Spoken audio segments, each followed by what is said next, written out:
অপরাধ জগৎ সত্যিই অদ্ভুত। অনেক সময় যা দেখা যায় তা আসলে হয় না, আবার অনেক সময় যা হয় তা আসলে দেখা যায় না। এই খুনের গল্পটাও অনেকটা এমনই। যার মৃত্যু হয়, ঘটনাস্থলে তার মৃতদেহ পাওয়া যায়, একটি সুইসাইড নোটও পাওয়া যায়, সেখানে মৃত্যুর প্রমাণও মেলে এবং মৃত্যুর কারণও। এসব দেখে পুলিশও এটিকে আত্মহত্যার ঘটনাই ধরে নেয়। কিন্তু যখন পোস্টমর্টেম রিপোর্ট পুলিশের হাতে আসে, তখন পুরো ঘটনাই পাল্টে যায়। পুলিশ আবারও তদন্ত শুরু করে। এরপর যে গল্প সামনে আসে তা জেনে পুলিশও হতবাক হয়ে যায়। আজ অপরাধের গল্পে ভারতের মধ্যপ্রদেশের একটি অত্যন্ত সাসপেন্স থ্রিলার খুন রহস্যের সত্যিকারের গল্প। 29 জুন 2019 ভোপালে এক কয়েদির লাশ পাওয়া যায়। মধ্যপ্রদেশের রাজধানী ভোপালের সেন্ট্রাল জেল। 2019 সাল 29 জুন। এই দিনে প্যারোলে জেল থেকে বেরিয়ে আসা এক কয়েদির ফেরার কথা ছিল। 14 দিনের প্যারোলে যাওয়ার পর জেল প্রশাসনও তার ফেরার অপেক্ষায় ছিল। ঠিক তখনই জেল প্রশাসন স্থানীয় পুলিশের কাছ থেকে একটি খবর পায়। খবরটি ছিল সেই কয়েদির মৃত্যু হয়েছে। হত্যার মামলায় যাবজ্জীবন কারাদণ্ড এবং জেলের জীবন থেকে হতাশ হয়ে সে বাড়িতেই আত্মাহুতি দিয়েছে। স্থানীয় পুলিশ জানায় যে কয়েদি একটি সুইসাইড নোটও রেখে গেছে, হস্তাক্ষরও তারই, এবং মৃত্যুর কারণও উল্লেখ করা হয়েছে। তাই এখন তার মৃতদেহ পোস্টমর্টেম করিয়ে মামলাটি বন্ধ করার প্রস্তুতি চলছে। এটি জেনে জেল প্রশাসনও সেই কয়েদির মামলাটি বন্ধ করার জন্য স্থানীয় পুলিশের চূড়ান্ত প্রতিবেদনের অপেক্ষায় ছিল। যে কয়েদির মৃত্যু হয়েছিল তার নাম ছিল রাজেশ পারমার। বয়স প্রায় 34 বছর। সে মধ্যপ্রদেশের ভোপালের নীলবড় এলাকার হরিনগরে থাকত। তার বিরুদ্ধে 2014 সালে একটি হত্যার অভিযোগ ছিল। সেই মামলাতেই তাকে গ্রেপ্তার করা হয়েছিল। 2016 সালে আদালত তাকে যাবজ্জীবন কারাদণ্ড দণ্ডিত করে। তারপর থেকে সে জেলেই ছিল। সেই সময় রাজেশ তার বাবাকে হারায়। এই কারণে তাকে 14 দিনের প্যারোল দেওয়া হয়েছিল। তাই 15 জুন সে প্যারোলে বাইরে এসেছিল। 29 জুন তার প্যারোলের মেয়াদ শেষ হওয়ার কথা ছিল। এই কারণে তাকে যে কোনো মূল্যে 29 জুন জেলে ফিরতে হতো। কিন্তু 29 জুনের সকালেই তার বাড়ি থেকে আগুনের শিখা দেখা যায়, যা দেখে আশেপাশের লোকজন পুলিশকে খবর দেয়। ফায়ার ব্রিগেড এবং স্থানীয় পুলিশ ঘটনাস্থলে পৌঁছায়। আগুন নেভানোর পর দেখা যায় একজন যুবক মারাত্মকভাবে পুড়ে গেছে। মুখ এবং শরীরও পুরোপুরি পুড়ে গিয়েছিল। দেখেই মনে হচ্ছিল সে মারা গেছে। তবুও পুলিশ শেষ আশায় তাকে দ্রুত হাসপাতালে ভর্তি করে, যেখানে ডাক্তাররা তাকে মৃত ঘোষণা করেন। এরপর পুলিশ বাড়ি তল্লাশি করে একটি সুইসাইড নোটও পায়। তাতে লেখা ছিল যে বাবার মৃত্যুতে সে দুঃখিত। এখন পরিবারে কেউ তাকে আর প্যারোল দেবে না। এই কারণে সে এখন দুনিয়া থেকে হতাশ হয়ে পড়েছে। তাই সে আগুন লাগিয়ে আত্মহত্যা করছে। এর জন্য অন্য কেউ দায়ী নয়। এই সুইসাইড নোটের ভিত্তিতে পুলিশ ভোপাল সেন্ট্রাল জেলকেও খবর দেয়। মৃতদেহ পোস্টমর্টেমের জন্য পাঠানো হয়। একটি সাধারণ আত্মহত্যার মামলার মতোই পুলিশও এটিকে একরকম বন্ধ করে দেয়। ওদিকে পোস্টমর্টেমের পর মৃতদেহ আত্মীয়দের কাছে হস্তান্তর করা হয়। আত্মীয়রাও মৃতদেহের শেষকৃত্য সম্পন্ন করে। কিন্তু এই পুরো ঘটনায় 24 ঘণ্টা পর নতুন মোড় আসে, যখন সেখানকার পুলিশ রাজেশ পারমারের পোস্টমর্টেম রিপোর্ট পায়। সেই সময় ভোপাল পুলিশের নতুন এসপি অখিল প্যাটেলের কাছে নীলবড়ের এলাকা ছিল। তিনি যখন পোস্টমর্টেম রিপোর্ট দেখেন তখন হতবাক হয়ে যান। রিপোর্টে লেখা ছিল গলা টিপে হত্যা করা হয়েছে। অর্থাৎ মৃত্যুর কারণ আগুন বা ধোঁয়ায় দম বন্ধ হওয়া নয়, বরং গলা টিপে খুন করা হয়েছে। এরপর তিনি এই মামলার তদন্তে ঝাঁপিয়ে পড়েন।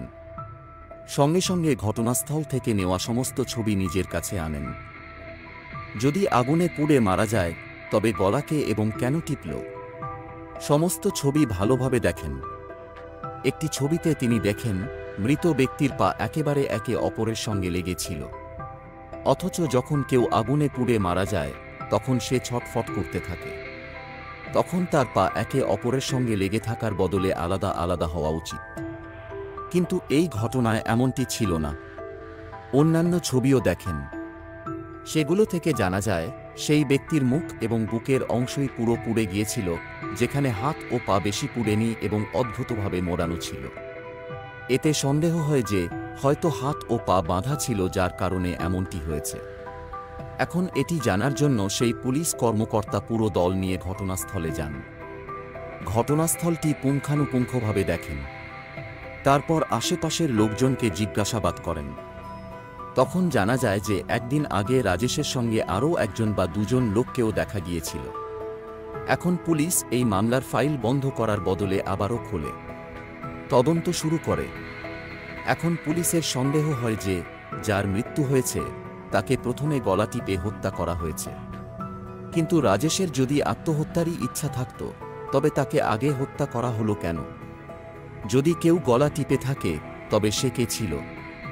এখন পুলিশের সামনে এই প্রশ্ন ছিল যে এমনটা তো নয় যে মৃত ব্যক্তি রাজেশই না। যদি এ রাজেশ না হয়, তবে কে ছিল? এই সব প্রশ্নের উত্তর জানার জন্য পুলিশ তার মোবাইল নম্বর জানতে পারে। এরপর আত্মীয়দের মাধ্যমে তার একটি নম্বর পাওয়া যায়, যা জেল থেকে আসার পর সচল ছিল কিন্তু এখন বন্ধ ছিল। তার শেষ অবস্থানও ভোপালেরই ছিল। পুলিশ যখন তার ফোনের কল ডিটেইলস চেক করে, তখন একটি নম্বরে অনেকবার কথা বলার তথ্য পাওয়া যায়। কিন্তু যখন সেই নম্বরে যোগাযোগ করা হয়, তখন সেটিও বন্ধ ছিল। সেই নম্বরটি ছিল নিহাল নামের এক যুবকের।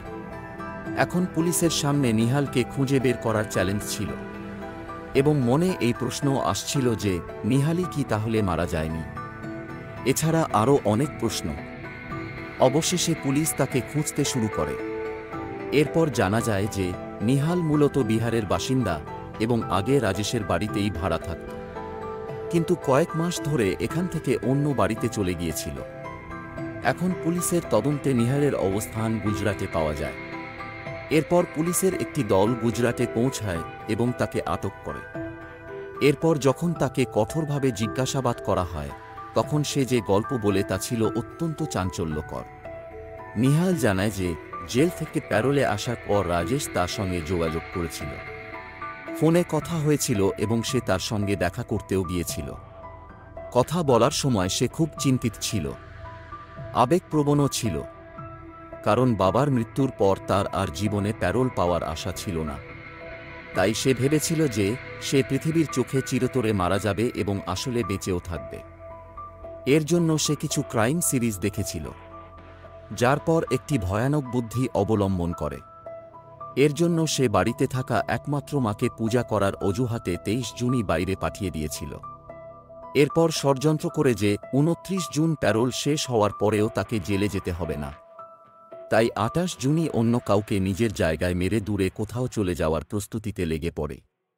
এই কাজে সাহায্যের জন্য সে আমাকে ডেকেছিল, কিন্তু আমি স্পষ্ট প্রত্যাখ্যান করেছিলাম।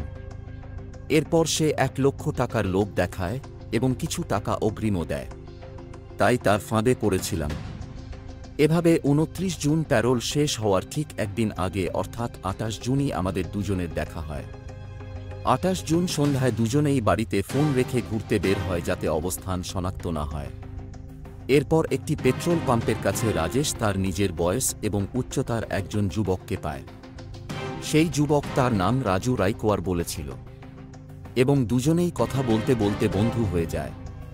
কথার মাঝেই দুজনে রাজুকে বাড়িতে পার্টি করতে এবং মদ পান করার জন্য রাজি করিয়ে ফেলে। রাজু মজুরি করত, তাই খাবার এবং মদের লোভে সঙ্গে সঙ্গে রাজি হয়ে যায়। রাজুও তাদের দুজনের সঙ্গে রাজেশের বাড়িতে আসে। এখানে রাজুকে তারা দুজনেই প্রচুর মদ পান করায়। যখন সে জ্ঞান হারায়, তখনই রাজেশ তার গলা টিপে হত্যা করে। এরপর তার হাত ও পা দড়ি দিয়ে বেঁধে দেয়, যাতে যদি বেঁচেও থাকে তবে আগুন থেকে বাঁচতে না পারে। হাত পা বাঁধার পর তাকে মেঝেতে শোয়ানো হয় এবং বাড়িতে রাখা বই তার ওপর ফেলে দেওয়া হয়।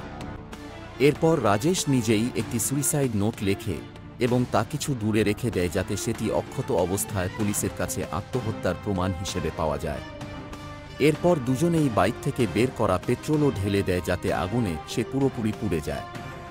যেহেতু ঘরের দরজা বাইরে থেকে বন্ধ থাকলে ষড়যন্ত্রের সন্দেহ হতে পারে, তাই দুজনেই ঘরের দরজা ভেতর থেকে বন্ধ করে ছাদের রাস্তা দিয়ে বাইরে বেরিয়ে আসে।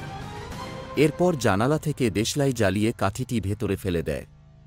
এভাবে যখন আগুনের শিখা বেড়ে যায় তখন দুজনেই একসঙ্গে সেখান থেকে পালিয়ে যায়। ষড়যন্ত্র করে রাজেশ নিহালের একটি পুরনো সিম কার্ড শুধু নেয় এবং দক্ষিণ ভারতে চলে যায়। অন্যদিকে নিহাল গুজরাটে চলে আসে। এখন পুলিশ নিহালের গল্পের সত্যতা জানার জন্য সেই মৃত যুবকের সম্পর্কে খোঁজ নেয়। তখন এটি সত্যি প্রমাণিত হয়, কারণ রাজু রাইকওয়ারের স্ত্রী 28 জুন রাতে স্থানীয় পুলিশে নিখোঁজ হওয়ার অভিযোগ দায়ের করেছিল। এছাড়া পুলিশ রাজেশের বাড়ি থেকে রাজুর চপ্পলও পেয়েছিল, যা তার স্ত্রী শনাক্ত করেছিল। এটি জেনে পুলিশ এখন তদন্তে গতি বাড়ায়। এখন পুলিশ পুরো গল্পটি বুঝতে পেরেছিল, কিন্তু যতক্ষণ না রাজেশ চোখের সামনে আসে ততক্ষণ তদন্ত অসম্পূর্ণই ছিল।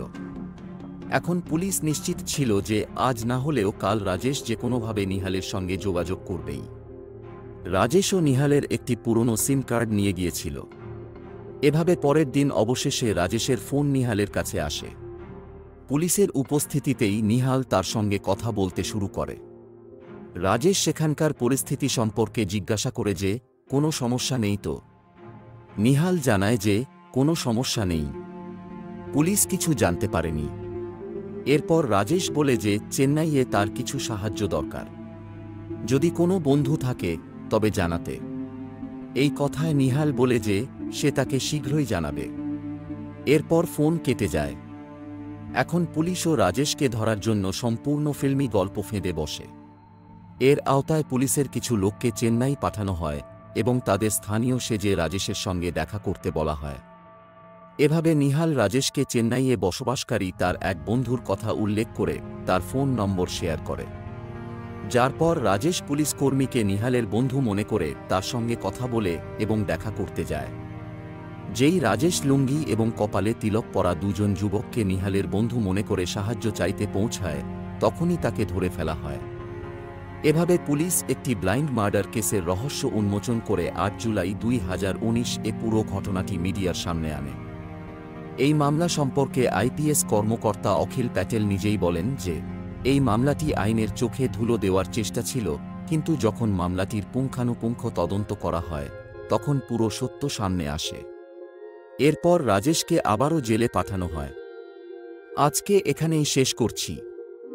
যদি ভিডিওটি আপনাদের ভালো লেগে থাকে তাহলে এই ভিডিওটিতে লাইক ও কমেন্ট করুন এবং অপরাধ ফাইলস চ্যানেলটি সাবস্ক্রাইব করে পাশে থাকবেন। আপনাদের সাথে দেখা হচ্ছে পরবর্তী ভিডিওতে।